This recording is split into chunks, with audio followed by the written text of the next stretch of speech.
नमस्कार, मी स्नेहल चौधरी. आपण पाहत आहात L S Marathi. L S मराठीच्या स्पेशल बुलेटिन मध्ये आपलं स्वागत आहे. बुलेटिनच्या सुरुवातीला घेऊयात काही बातम्यांचा वेगवान आढावा. राज ठाकरेंनी घेतली मुख्यमंत्री फडणवीसांची भेट. वर्षा निवासस्थानी राज ठाकरेंची फडणवीसांसोबत तासभर चर्चा. छत्रपती शिवाजी पार्क मैदानासंदर्भात ही भेट असल्याची माहिती. सरकार संविधानाप्रमाणे चालतं, दबावानं नाही.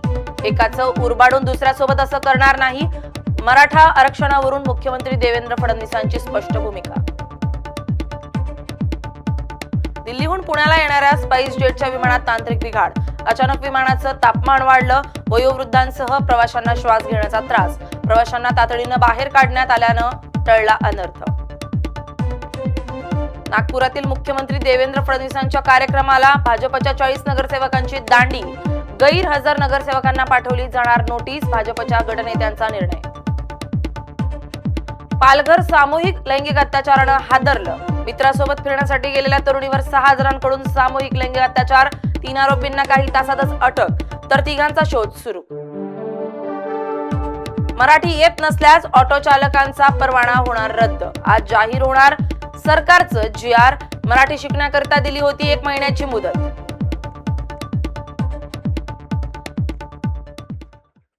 या पहिल्या काही वेगवान हेडलाईन्स. आता वळूयात सविस्तर बातम्यांकडे. बातमी पहिली. घाटकोपर दुर्घटनेत 3घांचा मृत्यू झालाय. त्यावर रोहित पवारांकडून श्रद्धांजली वाहिण्यात आली आहे. ढिगाऱ्याखाली अडकलेल्यांसाठी सुखरूप सुटकेची प्रार्थना रोहित पवार करतायत. दरड दुर्घटनांवर प्रतिबंधक उपाययोजनांची गरज आहे असंही रोहित पवार म्हणतात. दुर्घटनेप्रकरणी संबंधित यंत्रणांच्या जबाबदारीची चौकशी व्हावी.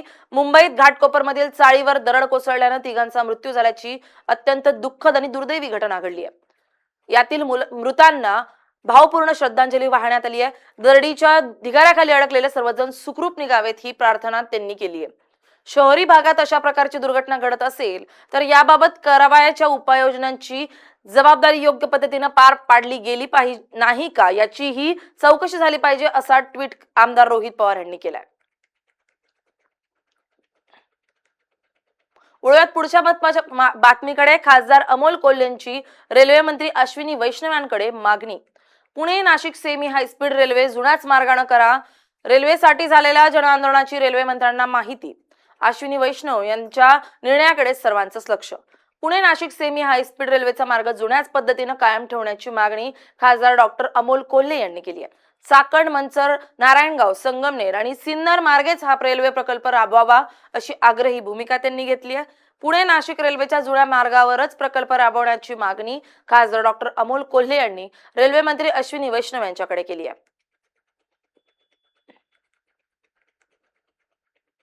आज केंद्रीय रेल्वे मंत्री मान्य अश्विनीजी वैष्णव यांची पुन्हा भेट घेतली आणि पुणे नाशिक सेमी हायस्पीड रेल्वेच्या बाबत जी जनभावना आहे, जे आंदोलन झालं त्याविषयी त्यांना माहिती दिली. त्याचबरोबर काल माननीय पंतप्रधान महोदयांच्या बैठकीमध्ये सुद्धा पुणे नाशिक रेल्वे ही सरळ मार्गेच म्हणजे संगमनेर, आळेफाटा, नारायणगाव, मंचर या मार्गेच व्हावी यासाठीची जी मागणी केली त्याहीबद्दल त्यांना अवगत केलं.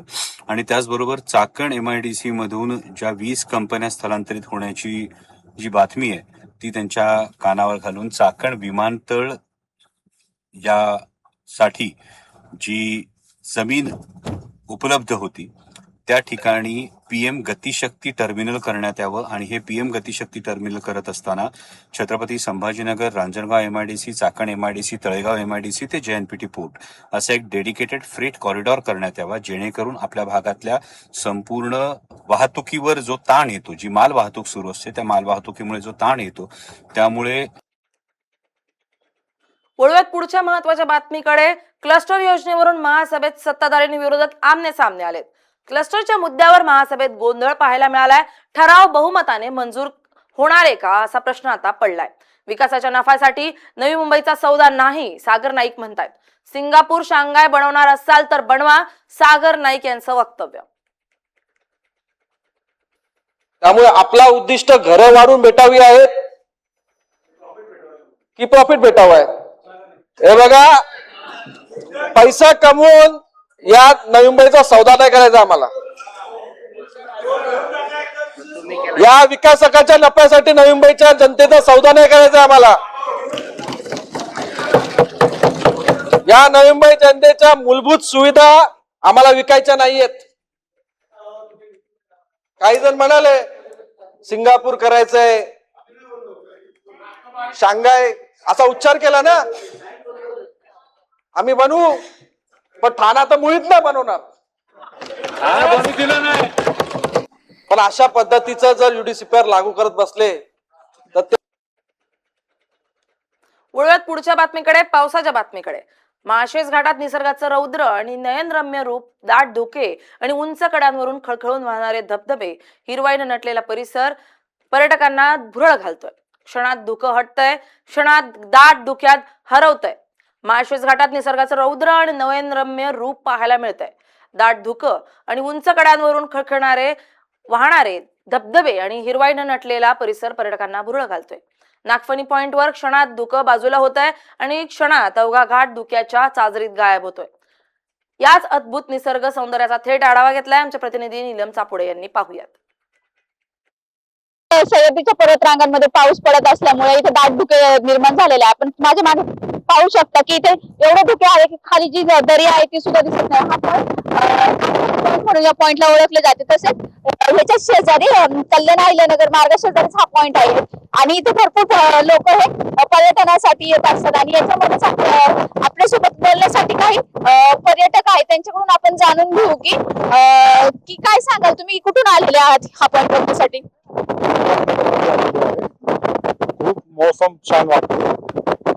आणि तुम्ही किती वेळापासून हा खालचा नजारा बघण्यासाठी इथे थांबलेले आहात?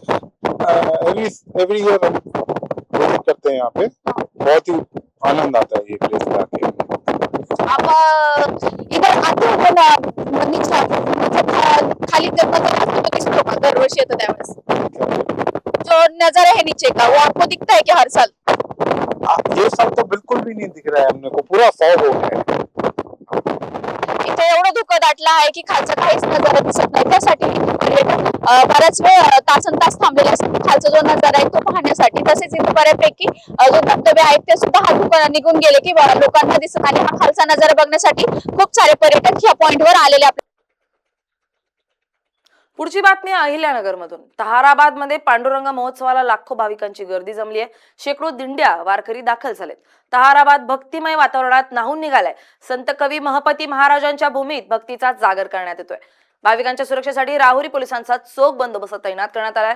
अहिल्यानगरच्या राहुरी श्री क्षेत्र ताहाराबाद येथे संत कवी महिपती महाराजांच्या पावनभूमीत पांडुरंग महोत्सवाला मोठा उत्साह पाहायला मिळतोय.